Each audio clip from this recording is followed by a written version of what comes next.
தவக்காலத்தை முன்னிட்டு நமது பக்தி முயற்சியின் ஒரு பாகமாக தினம் ஒரு திருப்பாடல்.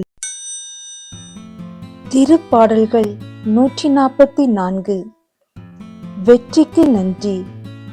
என் பாறையாகி ஆண்டவர் போற்றி போற்றி. போரிட என் கைகளுக்கு பயிற்சி அளிப்பவர் அவரே. போர் புரிய என் விரல்களை பழக்குபவரும் அவரே. என் கற்பாரையும் கோட்டையும் அவரே. எனக்கு பாதுகாப்பாளரும் மீட்பரும் அவரே. என் கேடயமும் புகலிடமும் அவரே. மக்களினத்தாரை எனக்கு கீழ்ப்படுத்துபவர் அவரே. ஆண்டவரே, மனிதரை நீர் கவனிக்க அவர்கள் யார்? மானிடரை நீர் கருத்தில் கொள்ள அவர்கள் யார்? மனிதர் சிறு மூச்சுக்கு ஒப்பானவர். அவர்களின் வாழ்நாட்கள் மறையும் நிழலுக்கு நிகரானவை. ஆண்டவரே, வான்வெளியை வளைத்து இறங்கி வாரும். மலைகளை தொடும், அவை புகை கக்கும். மின்னலை மின்ன செய்து அவர்களை சிதறடியும்.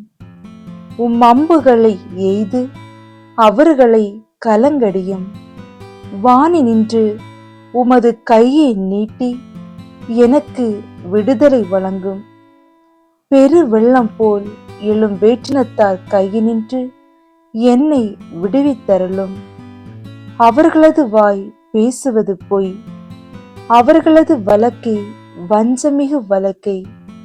இறைவா, நான் உமக்கு புதியதொரு பாடல் பாடுவேன். பதிநரம்பு வீணையால் உமக்கு புகழ் பாடுவேன்.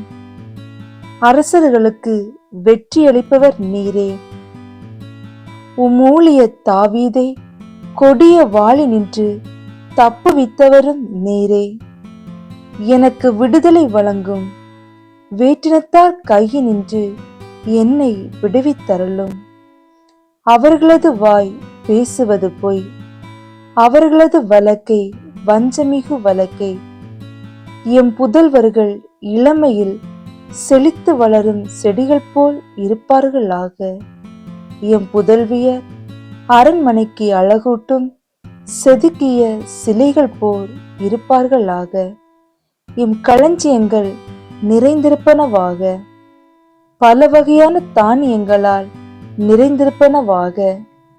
எங்கள் வயல்களில் ஆடுகள் 1000 பல்லாயிரம் மடங்கு பலுகட்டும்.